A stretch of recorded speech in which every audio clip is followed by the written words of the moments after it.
तो आज हम इस वीडियो में प्रश्नावली 2.3 के 5वें क्वेश्चन को सॉल्व करेंगे। इसके पहले वाले वीडियो में हमने इसके 4 क्वेश्चन को सॉल्व कर लिया है। इसमें ये वाला क्वेश्चन जो है वो थोड़ा सा इम्पोर्टेंट है, इसलिए हमने इसके लिए एक अलग वीडियो बनाया है। तो आइए इस क्वेश्चन को सॉल्व करते हैं। तो हमारे पास जो 5वां क्वेश्चन क्या कहता है, निम्नलिखित में से प्रत्येक फलन का परिसर ज्ञात कीजिए। और इसका जो फर्स्ट क्वेश्चन है, पहला वाला क्वेश्चन है, वो बोला है एफ एक्स बराबर हमारे पास एक फलन दिया है 2 - 3x, 2 - 3x। और यहाँ पे जो बोला है x जो है वो वास्तविक संख्याओं यानी वास्तविक संख्याओं के समुच्चय से बिलोंग करता है, यानी x जो होगा वो वास्तविक संख्या होगा। और एक और कंडीशन बोला है जो x होगा वो 0 से बड़ा होगा, x जो है वो 0 से बड़ा है। तो आइए इसको सॉल्व कर लेते हैं। तो सबसे पहले हम इस वाले कंडीशन से इसको सॉल्व करेंगे। ये क्या कहता है, x जो है वो 0 से बड़ा है, x जो है 0 से बड़ा है। अब हम इसको जो ये x है इसको हमको इस फॉर्म में लाना है।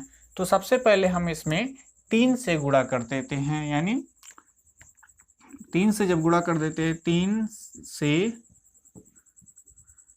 गुणा करने पर, 3 से गुणा करने पर तो ये क्या हो जाएगा, ये हो जाएगा 3x। और ये साइन लगा देंगे, 3x बड़ा है 0 से, ये 0 का 0 ही रहेगा। इसमें जब 3 से 0 गुणा किया जाएगा तो ये 0 ही रहेगा। अब आगे हमको 3 के सामने क्या लाना है, माइनस लाना है। तो क्या हम करें, हम -1 से गुणा कर देते हैं, ठीक है। गुणा करने पर अब इसमें हम क्या करते हैं, -1 से दोनों साइड गुणा कर देते हैं। तो इसके साइड जब हम -1 से गुणा कर देंगे तो ये क्या हो जाएगा, -3x हो जाएगा। -3x जैसे ही होगा तो ये वाला साइन जो होगा वो क्या होगा, बदल जाएगा, क्योंकि हम माइनस से जब गुणा करते हैं तो ये वाला साइन बदल जाता है और ये हो जाएगा ऐसे। ऐसा क्यों हुआ, एक बार और समझ लीजिए। मान लीजिए हमारे पास दिया है 2 है, वो ग्रेटर देन है 1 से, ठीक है। 2 जो है वो 1 से बड़ा है, तो पता ही होगा। जैसे ही हम इन दोनों में माइनस का गुणा कर देते हैं तो ये कुछ इस तरह हो जाता है। तो क्या ये सही है, नहीं सही है, क्योंकि -2 इसमें बोला गया, -2 -1 से बड़ा है, ऐसा नहीं है, क्योंकि -2 -1 से छोटा है। इसीलिए जब हम माइनस का गुणा करते हैं तो इसका जो साइन है उसको हम, उसका डायरेक्शन हम बदल देते हैं, ठीक है। समझ में आ गया कि हम इसको, इसका साइन जो है वो बदले हैं। अब आगे क्या करना है, इसके आगे हमको 2 लेकर के आना है। तो 2 से हम दोनों तरफ जोड़ देते हैं तो ये इसके बराबर हो जाएगा। तो ये हो जाएगा 2 - 3x लेस देन, यहाँ पे 0 की जगह क्या आ जाएगा, 2 आ जाएगा। 2 से हमने दोनों जगह जोड़ दिया है। 2 का दोनों पक्षों में योग करने पर, ठीक है। हमने 2 का दोनों तरफ योग कर दिया है, यानी 2 को हमने दोनों तरफ जोड़ दिया है। अब ये क्या हो गया, 2 - 3x एफ एक्स बन गया है, 2 - 3x एफ एक्स बन गया है। और जो एफ एक्स है यही क्या है, y के बराबर है, ठीक है। तो हमारे पास जो युग्म होता है, हमारे पास जो युग्म होता है x, y के रूप में, यहाँ पे जो प्रथम अवयव यानी x जो होता है उसके समुच्चय को हम प्रांत बोलते हैं, और जो y होता है, ठीक है, जो f(x) का मान होता है उसके समुच्चय को हम परिसर बोलते हैं। तो यहाँ पे ये जो है वो क्या है, y है, यानी f(x) है, यानी f(x) हमारे पास 0 से छोटा आ रहा है। f(x) क्या है, 0 से छोटा आ रहा है। समझ में आ रहा है, f(x) जो है 0 से छोटा आ रहा है। अतः इसको नीचे हम लिख लेते हैं, अतः परिसर, इसका परिसर क्या होगा, 0 से छोटा होगा। यही क्या है, f(x) ही y है, और y क्या है, परिसर होता है। तो इसका क्या हो जाएगा इसका हमको इसको दो तरीके से लिखा जा सकता है। एक ये इस तरह लिखा जाएगा, ये x के रूप में होगा, परिसर जो है वो x के रूप में होगा, और यहाँ पे जो x होगा, यहाँ पे जो x होगा वो 2 से छोटा होगा, x इज लेस देन 2। ठीक है, x जो है वो 2 से छोटा होगा, या फिर इसको इस तरह भी लिखा जा सकता है। यहाँ पे जो x की जो वैल्यू होगी यानी परिसर होगा वो -∞ से लेकर के 2 तक आएगा। यहाँ पे ध्यान दीजिएगा, हम 2 को इंक्लूड नहीं कर सकते।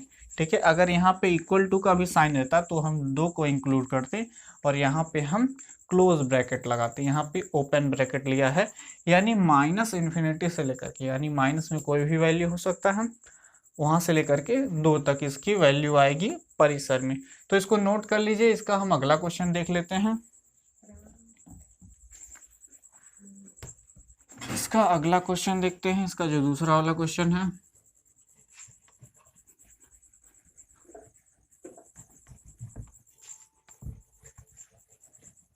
हाँ, तो इसका जो दूसरा क्वेश्चन है वो क्या कहता है, दूसरा में दिया है fx बराबर है x² + 2 के, और आगे बोला है x एक वास्तविक संख्या है, x एक वास्तविक संख्या।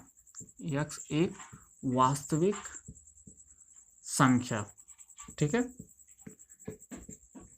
x एक वास्तविक संख्या है। अब हमारे पास दिया है x एक वास्तविक संख्या है, तो जो fx होगा यानी वास्तविक कोई भी वास्तविक संख्या ले ली जाए, -1 -2 1 2 3 4 5 कुछ भी, उसका स्क्वायर करते हैं तो भी क्या आता है, एक वास्तविक संख्या ही आती है। जैसे अगर हम -1 का हम स्क्वायर कर देते हैं तो ये 1 आएगा, और 1 भी क्या है, एक वास्तविक संख्या है। यानी किसी भी वास्तविक संख्याओं का स्क्वायर किया जाए यानी वर्ग निकाला जाए तो क्या होगा, एक वास्तविक संख्या ही होगी। तो यहाँ पे अगर कोई भी वास्तविक संख्या यानी x एक वास्तविक संख्या, उसका स्क्वायर करेंगे तो भी एक वास्तविक संख्या आएगी।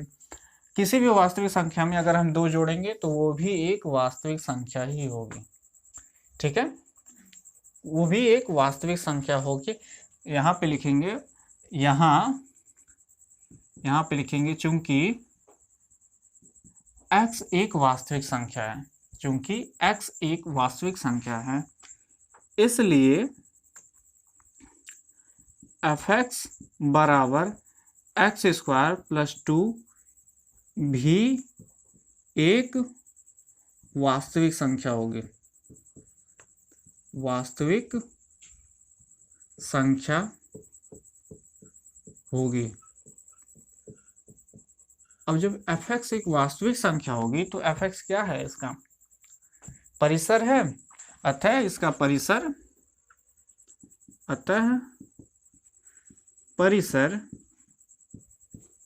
अतः इसका परिसर जो होगा वो भी क्या होगा,